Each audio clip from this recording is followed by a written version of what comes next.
मेरे मन में। तो विष्णु या नारायण का मतलब क्या होता है? विष्णु का मतलब होता है ऑल एनकम्पासिंग, वो जो हर जगह व्यापित है, वो जो हर सब कुछ अपने अंदर समाये हुए है, वो विष्णु का उसका मतलब है। और नारायण का मतलब आता है जब सृष्टि हुई, जब सबसे पहले पराब्रह्म ने सृष्टि आरंभ की, तो सबसे पहले जो पदार्थ बना वो था पानी, वाटर।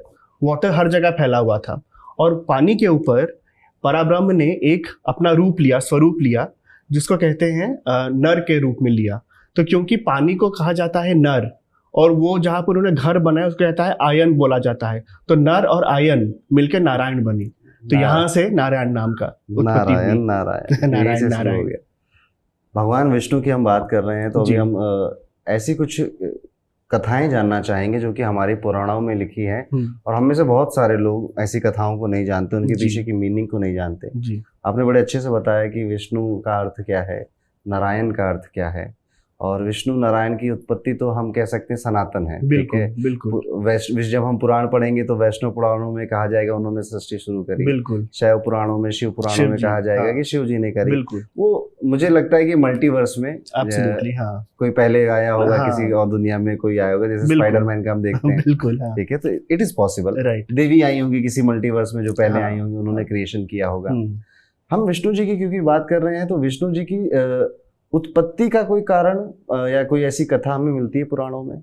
उत्पत्ति तो वही हुई कि मतलब पराब्रह्म ने रूप लिया जिससे कि संसार में सृष्टि का आरंभ हो, और विष्णु को कहते हैं प्रिजर्वर। जो रचना, जो क्रिएटर तो ब्रह्मा जी हैं, उन्होंने रचना किया, विष्णु का काम है उसको संभाल के रखना, तो वो प्रिजर्वर बने।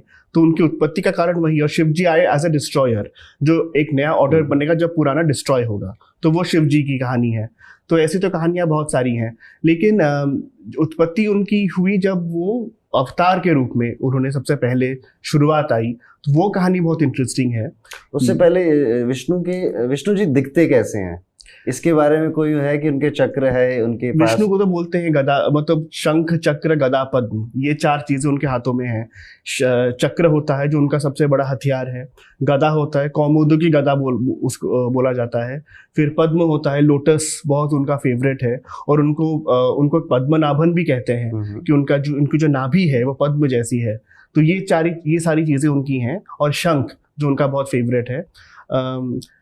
चक्र कैसे मिला, इसकी कहानी बहुत इंटरेस्टिंग है।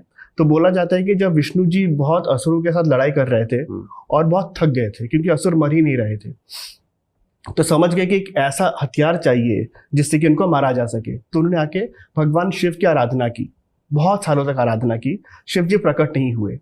तो क्या करें, तो उन्होंने फिर एक शिवलिंग बनाया, और उसके ऊपर हर दिन वो 1000 लोटस फ्लावर्स रखने लगे, हर दिन 1000 कमल के फूल।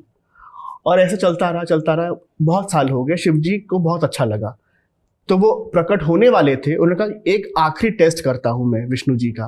तो उन्होंने क्या किया, जब विष्णु जी फूल सजा रहे थे, एक फूल उन्होंने छुपा दिया। तो जब विष्णु ने गिना तो वहां पे सिर्फ 999 फूल थे।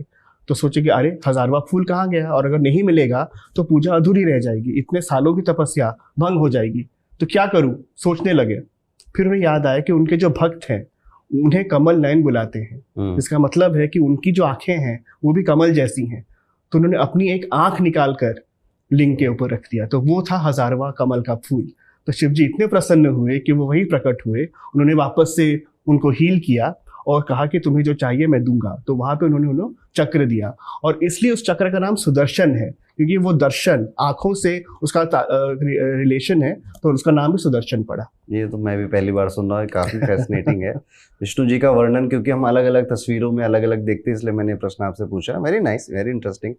सुदर्शन चक्र का कॉन्सेप्ट क्लियर हो गया। इसके बाद जैसे हमें हमारी कथाओं में बहुत सुनने को मिलता है दशा अवतार, पर ये अवतार क्यों लेने जरूरी पड़ गए? ठीक है कि वो तो भगवान है, ठीक है, वो तो ऊपर से बैठ के भी कुछ कर सकते थे, बट वाई इतना दुख लेके, इतना दर्द लेके आना पड़े, दर्द कभी मछली बनके, कभी कछुआ बनकर, कभी एक जंगली सुअर बनकर, तो ऐसा सब क्यों करना पड़ा? आपने जो कहा दुख और दर्द, ये रिलेशन, ये कहानी वहीं से जन्म लेती है कि दुख और दर्द के कारण ही उनको अवतार लेना पड़ा।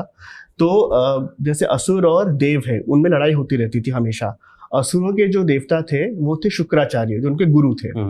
शुक्राचार्य के पिता थे ऋषि भृगु, और उनकी माता थी काव्य माता।